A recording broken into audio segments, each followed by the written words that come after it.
Welcome dear students to EPG Pathshala. I am Dr. K.S. Nagaraja of Deccan College, Pune, teaching the course of Historical Linguistics. In this module, we look at one type of change which is quite common, but which is unlike the sound change, is quite different from sound change, is called analogical change. Interestingly, the neo-grammarians made a distinction between sound change and analogical change.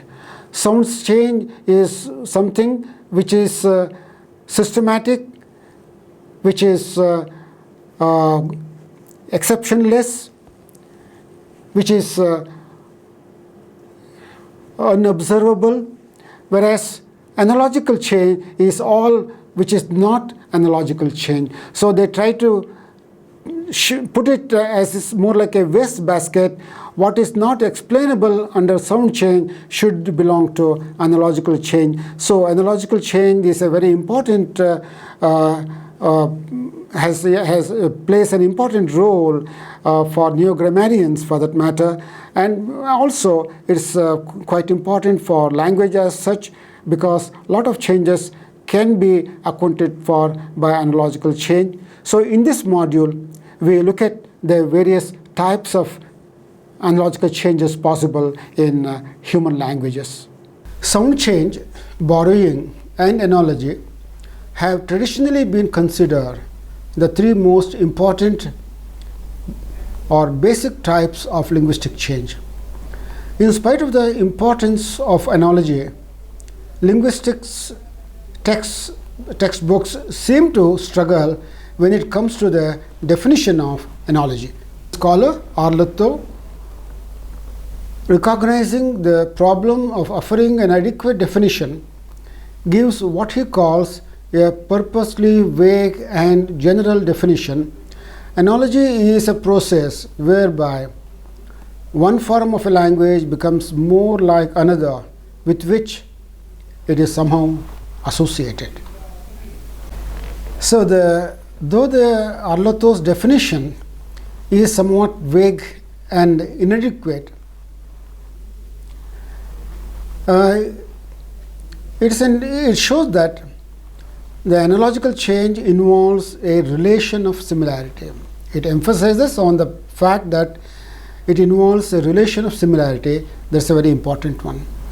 The definition is vague because there are many different degrees to which forms can become more alike, and there are various types of associations which might motivate the changes involved. But one generalization about analogical creation is important to note at the beginning itself. Its effect is the disappearance of irregular or anomalous forms. There is one very important restriction on analogy. The working of analogy does not create any new forms or categories in a language. Analogy only causes the spread or extension of already existing form. Analogy is not a change like sound change. It is a leveling process only. Many changes in a language cannot be explained by rigidly operating sound laws, that is, laws which operate only with regard to phonetic factors. Certain other important types of changes have been grouped under the heading of analogy. Analogy is a function of the relational aspects of grammar and a mental striving for simplicity or uniformity. For the neo-grammarians, sound change was considered regular, borrowing need to be identified, and analogy was, in effect, everything else that was left over. That is, almost everything that was not sound change or borrowing was analogy. Analogy became the default or wastebasket category of changes. In analogical change, one piece of the language changes to become more like another pattern in the language. Analogy is sometimes described as internal borrowing. The idea being that in analogical change, a language may borrow from some of its own patterns to change other patterns. So, let us consider an example of analogy. Originally, sorry and sorrow were quite distinct. But in its history, sorry has changed under influence from sorrow to become more similar to sorrow. Sorry is from the adjective form of sore, Old English sarig, sore, pained, sensitive, that is derived from the Old English noun sar, sore, which has cognates in other Germanic languages. The original A of sarig changed to O and then was shortened to O under influence from sorrow. Old English sore, grief, deep sadness or regret, which had no historical connection to sorry. This is an analogical change where the form of sorry changed on analogy with that of sorrow. The term analogy is used in many senses, all having to do with some kind of regularity. Mainly, analogy involves meaning, that is forms, and sound change involves form only. Analogy is predominantly conditioned by morphology and other areas of grammar. That is why it is also called by name as grammar-oriented change. A grammar is largely a system of relations, and analogy is a system of similarity. Traditionally, two major kinds of analogical changes have been distinguished: proportional and non-proportional, although the distinction is not always clear or relevant. And the other major distinction is analogical leveling and analogical extension. Proportional analogical changes are those which can be represented in an equation of the form 2-part versus 4-part analogy.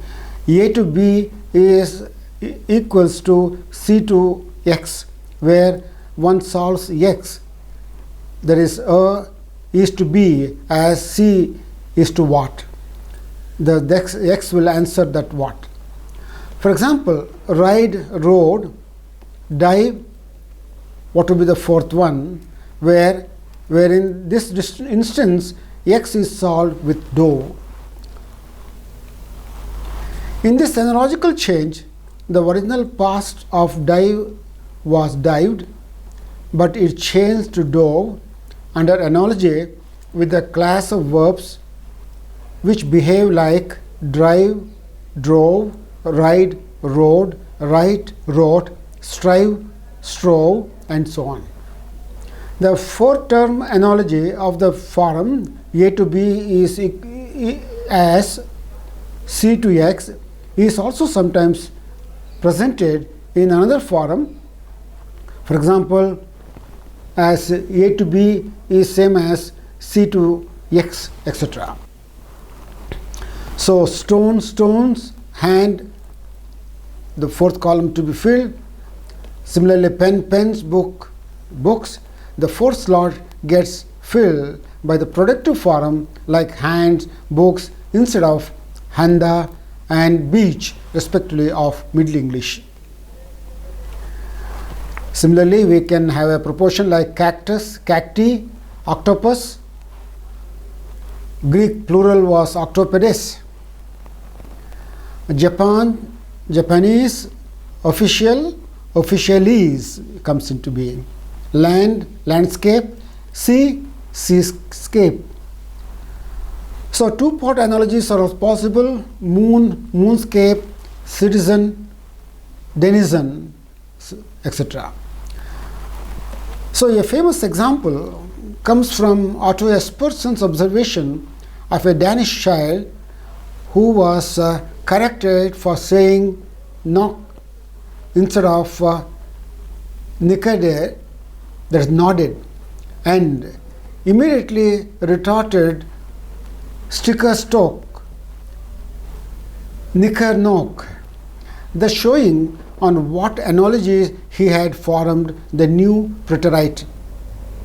That is, the child produced the proportional formula sticker sticks, stoke, that is stuck, is nicker, nods, knack, nodded. In English, the pattern of the verb speak, spoke, spoken, that is present tense, past participle, developed through remodeling on analogy with verbs of the pattern break, broke, broken. In Old English, it was spread, sprot, gesprochen, compare spoke, past tense of early modern English with present day spoke. Analogical leveling reduces the number of allomorphs a form has. It makes paradigms more uniform. In analogical leveling, forms which formerly underwent alternations no longer do so after the change.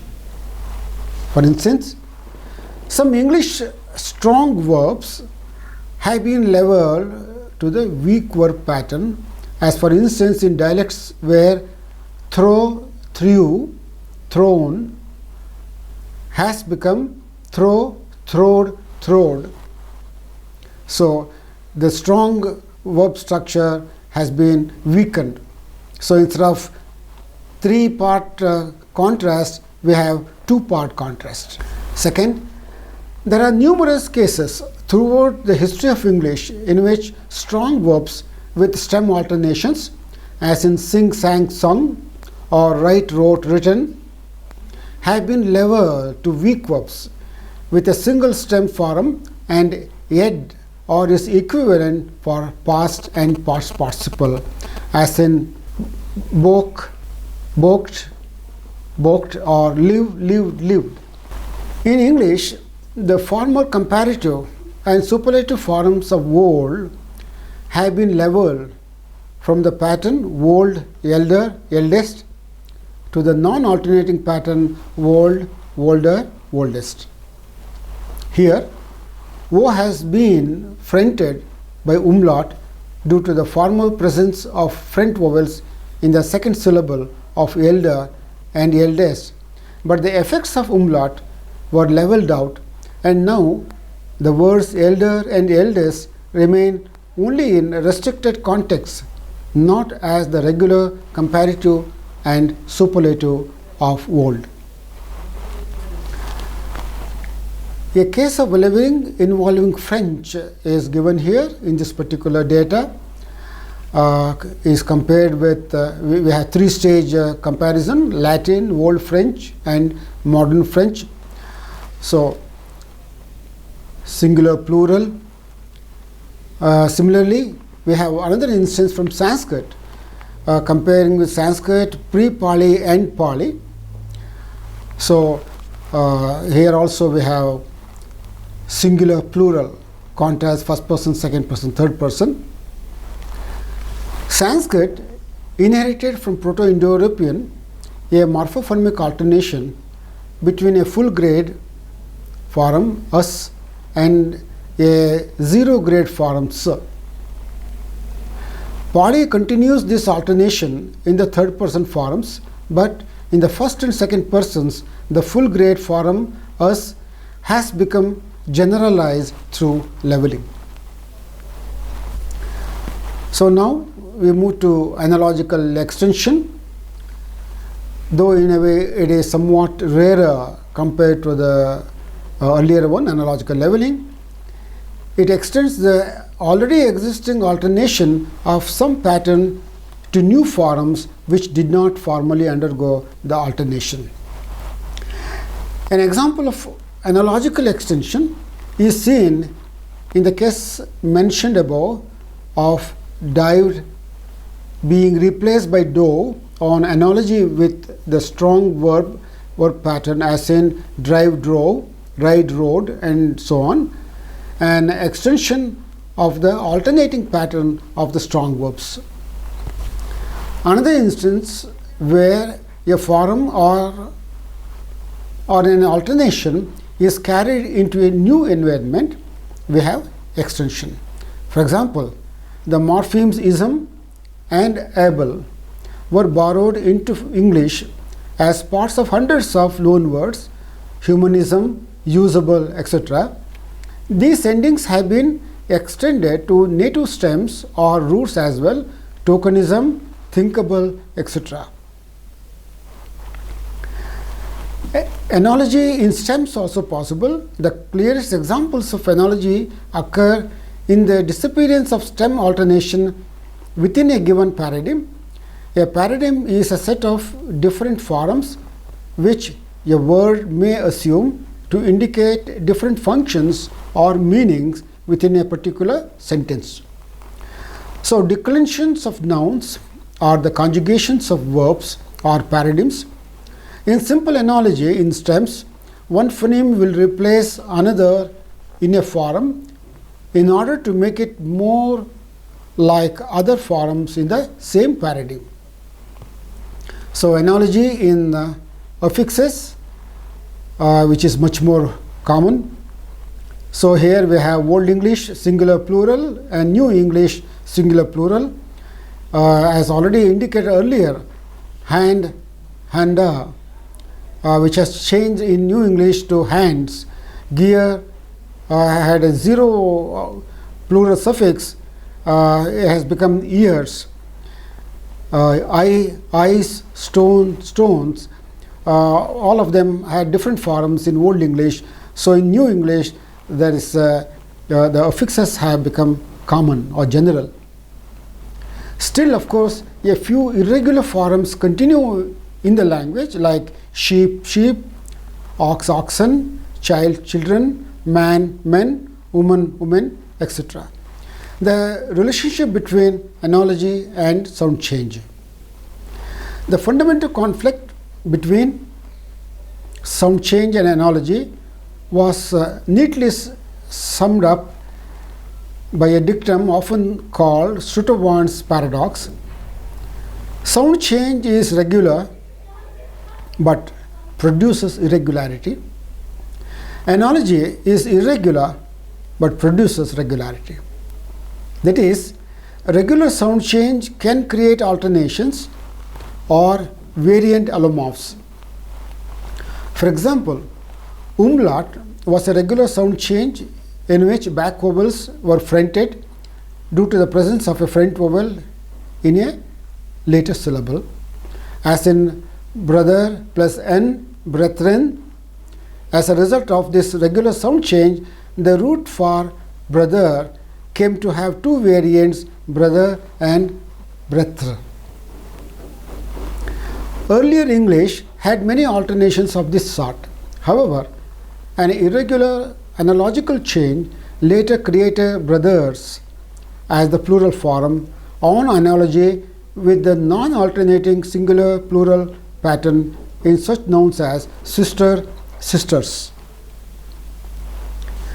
This analogical change is irregular in that it applied only now and then, here and there, to individual alternating forms, not across the board to all such alternations at the same time. The analogical change in the case of brethren in effect resulted in undoing the irregularity created by the sound change, leaving only a single form, brother, as the root in both the singular and plural forms. That is, analogy level out the alternation left behind by the sound change. Brethren survives only in a restricted context with specialized meaning.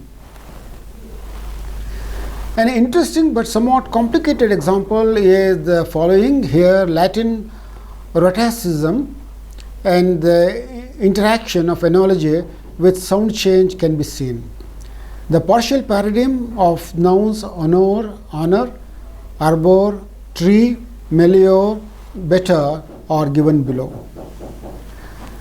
So, stage 1, Latin before 400 BC, we can posit the following paradigm in the pre-Latin period, where it is very regular. In the second stage, the rhotacism takes place, wherein sa changes to ra between vowels. So by that we get an alternation here. So irregular sa ra alternation comes into being. In fact, Grimm noticed for Latin this kind of situation, but much later. Stage 3, after 200 BC, analogical reformation of nominative singular takes place. Even this stage is regular. You say the reformation brings in regularity with the suffixes. So in the above examples, the regular sound change in stage 2 rhotacism created allomorphy, that is irregularity in the paradigm. Later, irregular analogy changed honors and meliors, that is nominative singular forms, to honor and melior, both now ending in ra, matching the ra of the rest of the forms in this paradigm. Thus, irregular analogy has regularized the form of the root, eliminating the allomorphic alternations involving the final consonant of the root. Next, we move on to another issue here. When analogy takes place, what is the model for it? Here we consider two types of situations. We consider the distinction between immediate models and non-immediate models. These have to do with the place in the language where we find the relation of similarity which is behind the analogical change. Cases involving non-immediate models are like those of the Latin lobos, labor, changing to labor, due to the influence of whole classes of words or paradigms which do not normally occur in discourse in the near vicinity of the form that changes. So,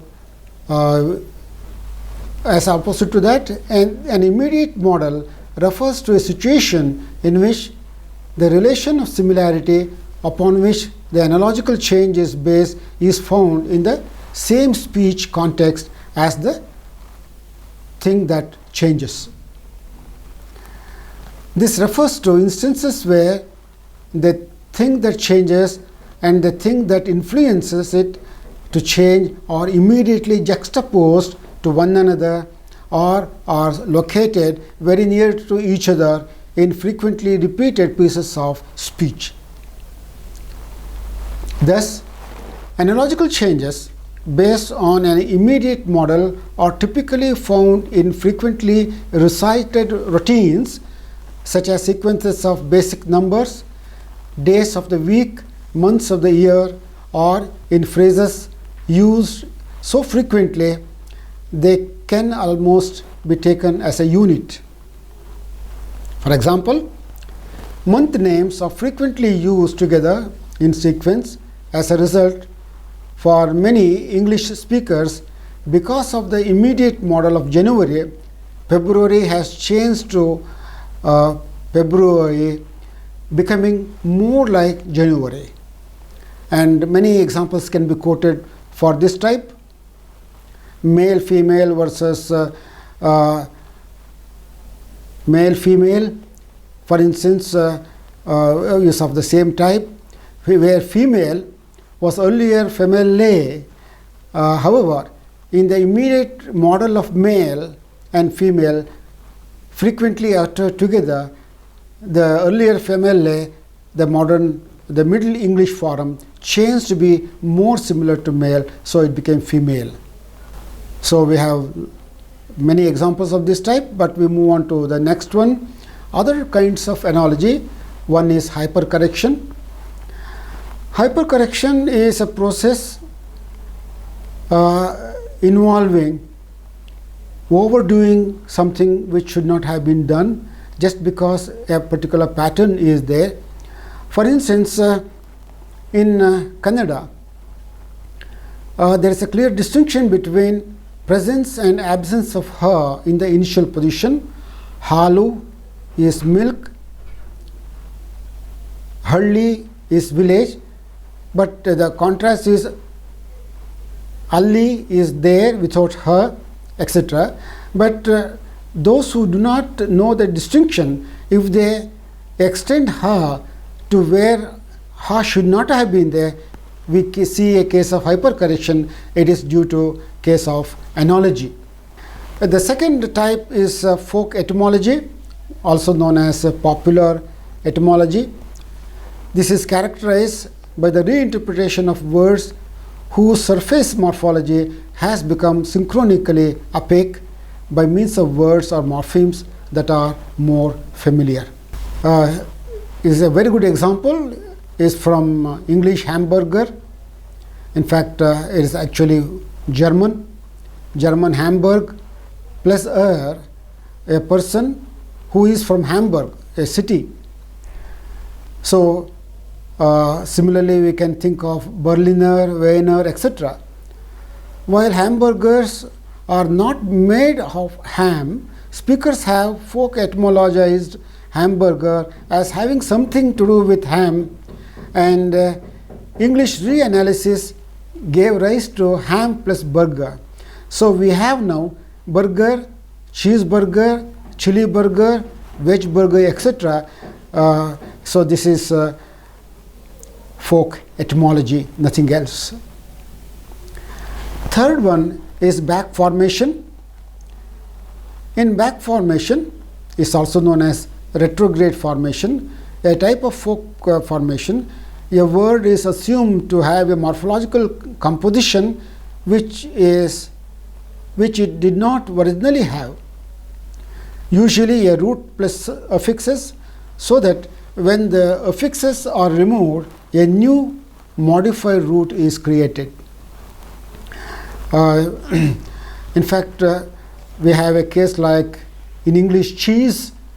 When it was taken into the language, when they observed that there is something s in the end, they thought that that should be the plural suffix, so they took it out and they created a new noun, singular root, chi. So this is because of the fact that the sir is a plural suffix in the language. Of course, children often do this kind of obtain this kind of formations. We can get in English lots of instances of this type are found. Then we move on to another type, what is known as meta-analysis or reanalysis. Is from Greek meta, change, analysis, and as the name suggests, reanalysis or meta-analysis involves a change in the structural analysis, in the interpretation of which phonological material goes with which morpheme in a word or construction. In this, a word which historically has one particular morphological structure comes to be perceived by speakers as having a second, quite different structure. For instance, a good example is bikini. Bikini, originally a single morpheme, but it was reanalyzed by someone as having a structure along the lines of B plus kini. B is by 2. So swimming costume, kini means swimming costume. As a result, the prefix B would be replaced by a different prefix mono, that is 1, to derive the new word monokini, bikini with no top. Cases of unikaran and others can be listed here. Then the next type is contamination. As already indicated, it is a reshaping of a word on the basis of constant association with some other word.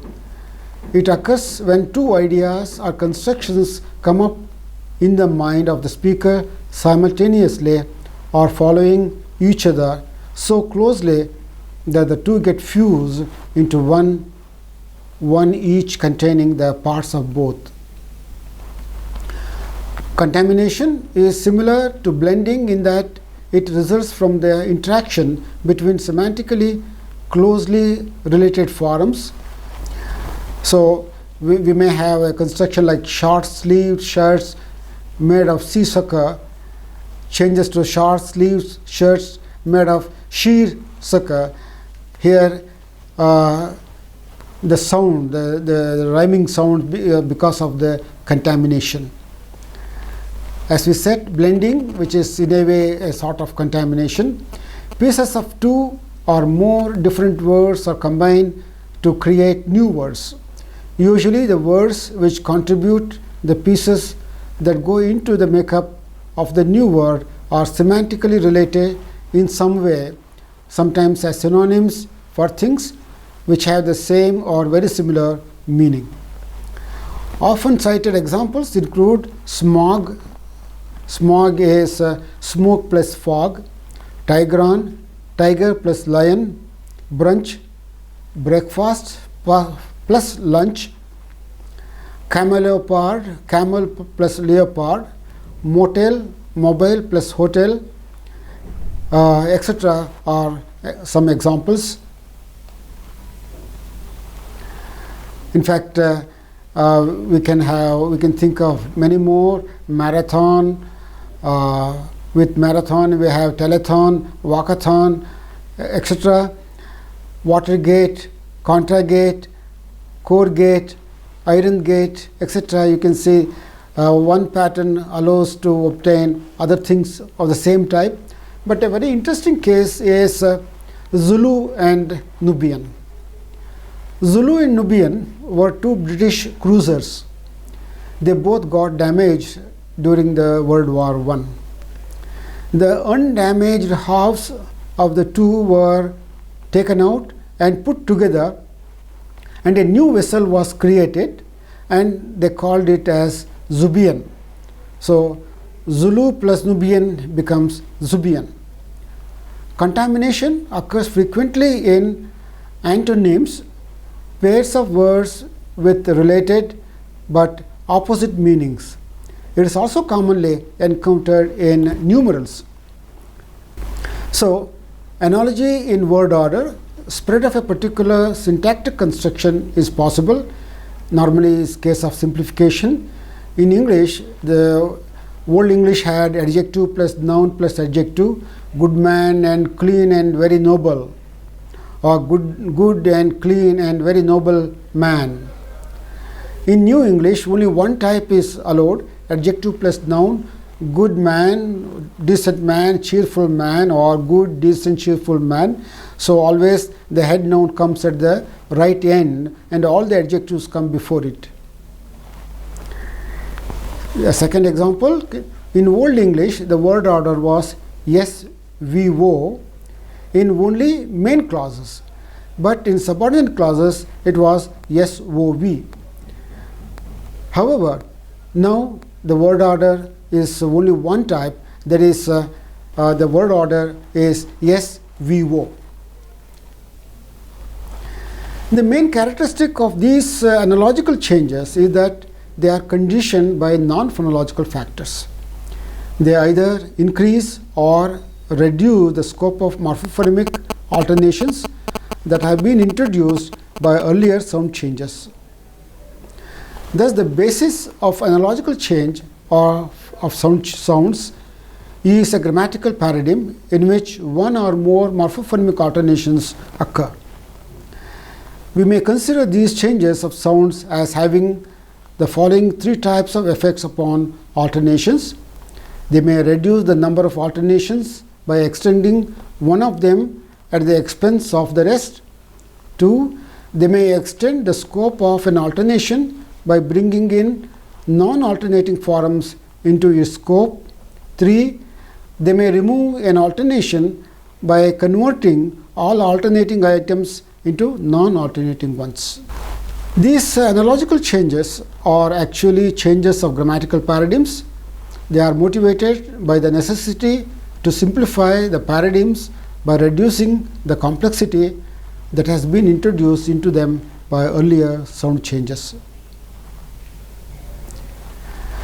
Notice that all the three types of changes mentioned above affect alternations in such a way that they ultimately simplify the paradigms in which the alternations occur.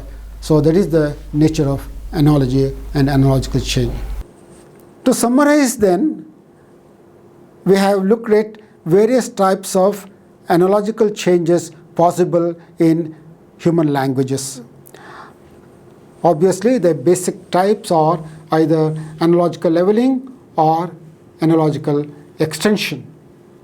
And they can also go beyond these two in under various types called back formation and others. In fact, there are in this particular module we have studied many different types of analogy, regular, irregular, and so this particular aspect has great relevance for further study because we'll be looking at other types of change also, like grammatical change and lexical change, etc. So this particular type has a role there also as well. Students may keep note of this particular aspect so that it will be useful there as well. So the analogical change is quite significant. In fact, all books, basic books on historical linguistics discuss this particular aspect. In fact, there are attempts to formalize this feature as well. So students could study the books available, given in the references, and also through internet, so that they can gain more knowledge on this issue.